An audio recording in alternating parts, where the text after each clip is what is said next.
فيه رجل اسمه أشعث بن قيس، هذا تاجر في عهد النبي صلى الله عليه وسلم، كان يتاجر في موسم الحج مع العباس عم الرسول.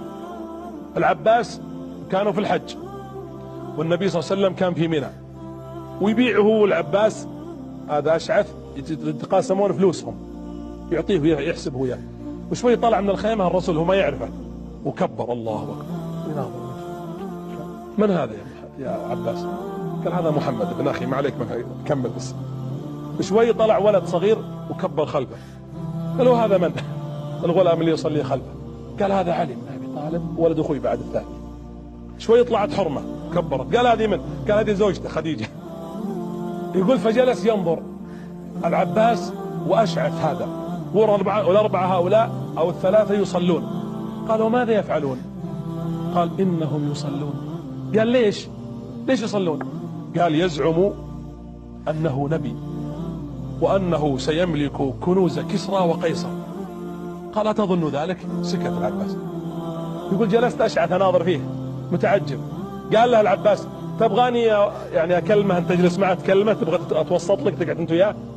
قال لا خلنا بس في دراهمنا وفكنا من ولد أخوك هذا ولا نريده. بعد 20 سنة يا خسارة، شفت الفرق بين تكون ربع الإسلام وآخر الناس؟ بعد 20 سنة أسلم أشعث بن قيس ودخل على النبي يصيح يبكي حتى سقط في الأرض. قال الرسول قم يا أشعث فإن الإسلام يجب ما قبله. قال والله أعلم يا رسول الله، لكني أبكي على لحظة كنت قد أستطيع أن أكون خامسكم. أقدر 20 سنة أنا شايفك يوم تصلي، لكن منعني الدنيا والكبر. لو أني سمعت منك ذيك اللحظة كان دخلت وصرت خامس خمسة.